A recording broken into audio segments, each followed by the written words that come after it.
It's Springbank time again, folks. Springbank 12 cask strength. It's that time of year.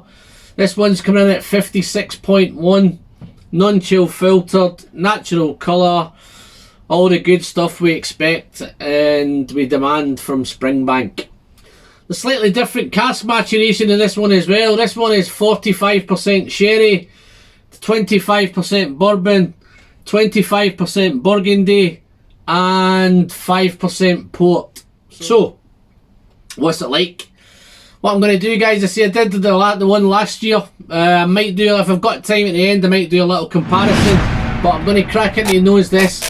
I'm not going to give you any info on Springbank. You don't need me to tell you about Springbank, guys. That's what Wiki's there for. But yeah, I'm just going to dive into this, nose it, taste it, score it, and get gone. But yeah, on the nose of this one, straight up front, it's fruity. Got some stewed fruits, maybe some stewed apples, some red apple. But it's got a really lovely candiness to it. It's like candied sweets, candied sweetness. It's like we have a hard boiled sweet here in the UK. It's called a cola cube. It's got that kind of cola cube smell to it. And then as I get into it, wow, this is wonderful. As you get into it, it's got a real nice touch of smoke there. A little bit ashy smoke. And it's a little bit woody. Maybe some old woods, like old dark brown wood, maybe mahogany, something like that. It's got a little that kind of polish note as well, furniture polish. There's a little touch of that in there, but it's very fruity and it's very sweet. But as you dive into it, it's quite a complex nose. There's a little bit of soft spice there, maybe some soft spices, maybe a little bit of maybe some clove, maybe a touch of cinnamon, but it's very faint with the spices. And there's a wonderful tobacco note there. That's the smoke, really, is a wee bit more tobacco leaf, maybe cigar box, something like that. It's got a woody, smoky, and it's beautifully balanced between the fruitiness and the,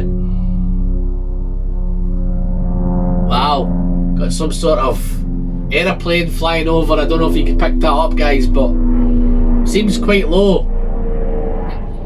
Maybe a police helicopter chasing everybody around. But yeah, no, this nose is wonderful. It's got a beautiful balance of the sweetness, the tobacco, the smoke, some soft spices. Yeah, it's a wonderful nose. But how's it taste?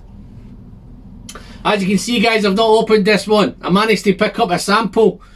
Thank you very much to the Malt Monk, Justin. Thanks for that, mate. It means I don't have to open this one quite just yet. I've got a lot of open bottles at the minute, so this is helping me out with this. But yeah, Justin's reliably informed me. It's very nice, so I'm just going to find out for myself. So colour wise, guys, it's a real nice, it's a little bit darker than what I remember the last one. I think, yeah, there's a little bit more sherry in this one. But yeah, let's taste it. Cheers. Wow. It's very, that ashy comes up front on the palate. It's got a beautiful richness. It's got a creamy mouthfeel. It's silky, it's velvety, but it's smoky. It's much smokier than the last one, I remember. It's much more prominent than this. It's that tobacco's there, that smoky and that ashy. Real nice though. And then in comes but at the same time it's juicy. Those red apples, those juicy red apples are there. It's a little bit zesty. I think I remember the last one was a wee bit fizzy and a wee bit sherbety. This is zesty. Nice little bit of citrus. I think it's orange. And a little bit of chocolate as well. So it's real nice. Real complex, guys. This is, but it's It's so easy to sip. In fact, it's that easy I'm going to try a little bit more. Wow, I'm enjoying this one. Yeah, those red fruits are coming prominent now. Once you get past the smoke, it hits you with the smoke, hits you with a little bit of spice. Yeah, there's a little spicy element there. Smoky, spicy. And then comes the juiciness. It's mouth-watering. Those red apples, but in the same respect, there's some strawberry, there's some raspberry. Lots of red fruits. The citrus is there. The chocolate's there. As it's gone through the development, the arrival's wonderful. It's silky, it's smooth, it's velvety, it's smoky, it's spicy. As you get into the development, it becomes much more fruitier. Those red fruits, those orchard fruits, apples, juicy, sweet. Wow, that chocolate's there. But then they get this, something I'm picking up, maybe, I don't know if it's a Campbelltown thing, but I picked it up on my last Kilkerran 16 review. There's a little bit of toasted marshmallow in this as well, which I picked up in the Kilkerran 16, so it's a beautiful little toasted marshmallow there. The vanilla's coming in, the caramel's coming in, so it's complex, it's beautifully balanced, they're all hitting at the right spot. Absolutely wonderful whiskey. Wow. What can I say about this? Springbank. I seem to have spent most of my year on Campbelltown. I don't think there's any surprise for that, guys. I think Campbelltown at the minute for me is just knocking it out of the park. It's killing everything. All the top bottles seem to be coming from Campbelltown. I've just recently picked up a couple of bottles of the Kilkerran 16. I have reviewed it. I've picked up this Springbank 12. I was lucky enough to pick up the Hazelburn 13 Oloroso as well, so that may come soon as well, guys. I have done the previous Hazelburn 13 and 14. I may pop some links to those above. But yeah, Campbelltown, guys, just seems to be where it's all happening at the minute.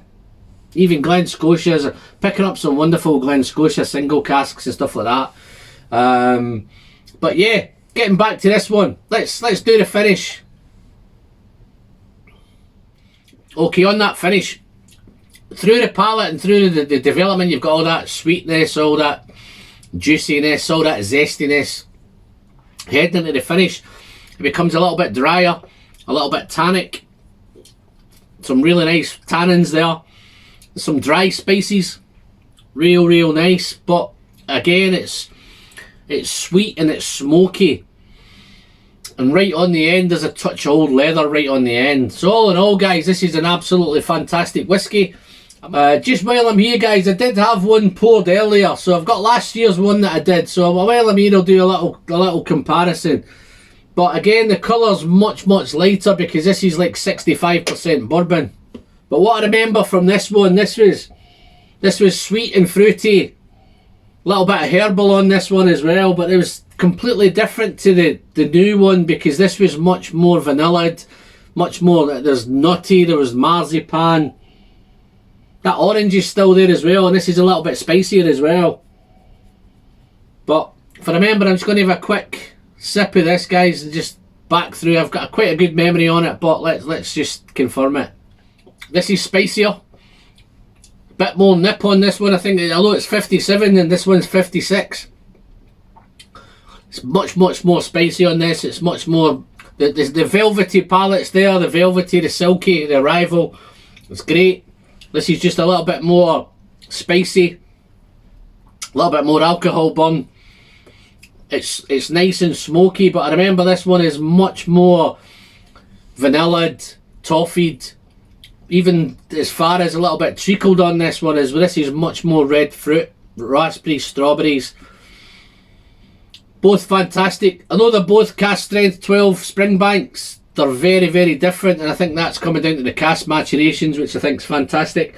I think Springbank got to be credited. I think this time they've stuck a little bit of port in this one, a little bit of Bordeaux, really mixed it up a little bit. Both absolutely fantastic. I think if I remembered rightly, I scored this one 89 out of 100. I think I have a preference for the new one, guys. I think this one, for me, this is a 91 out of 100, this. So sweet, so fruity. Wow. But that old leather's there, that kind of tobacco. It's a little bit smokier. It's a little bit more tannic in this one as well, but it's real dry and finish.